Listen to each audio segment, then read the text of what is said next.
I mean, he's had an impact. I mean, there's always a viral interview that goes around of him stood next to the pitch at Olympiakos and doing an English interview and saying, wherever I'm involved in sport, I don't want woe is me stories, because if you think about Olympiakos, arguably Greece's biggest club, but Panathinaikos were certainly in the 90s. I nearly joined Panathinaikos, funnily enough, later on in my career.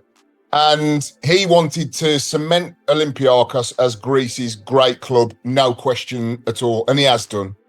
And I think that with Nottingham Forest, he went into a club that had been in the third tier. It had been in the second tier of English football for a long time.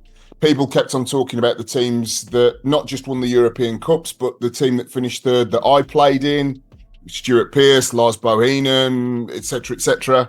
And he said, I want to get back to this now. I don't want to wait a decade. I want it now. And he's rattled a lot of cages. And I don't like the going on the pitch, waiting in the tunnel, berating managers. But Nottingham Forest fans like the fact that he's gone in and he's grabbed the club and he said, right, we're gonna grab it and we're gonna take it to here. We're not just gonna talk about next year will be one position better.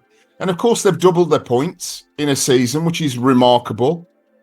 In terms of last season, going to Anfield and winning, beating Manchester United, I think the double for the first time since the 50s or the 60s. A very, very good counter-attacking team with a 20-goal season striker. First time a striker scored 20 goals in the top flight since me was Chris Wood. The likes of Elanga, Callum Hudson-Odoi, Morgan Gibbs-White are all very saleable assets. Is that it's been exceptional. So you have to say whether the methodology of the man is correct or not. He's a man that comes in and demands results. And I think that from a Nottingham Forest perspective, for them to be in European football for the first time in 30 years, for them to have 4 or 5 players that genuinely could be sold for big Premier League money, I think that you have to say that that Mr. Marinakis' methods are working. Have you had anything to do with him? No, I was invited to a couple of games. One was the Liverpool game last season. So I get invited and they very kindly, on the back of the Trent end, they have the former great players in sort of cartoon form in big pictures, and I'm up there. So that was very nice. But no, I mean, I go pretty much a couple of times a season. I'm invited.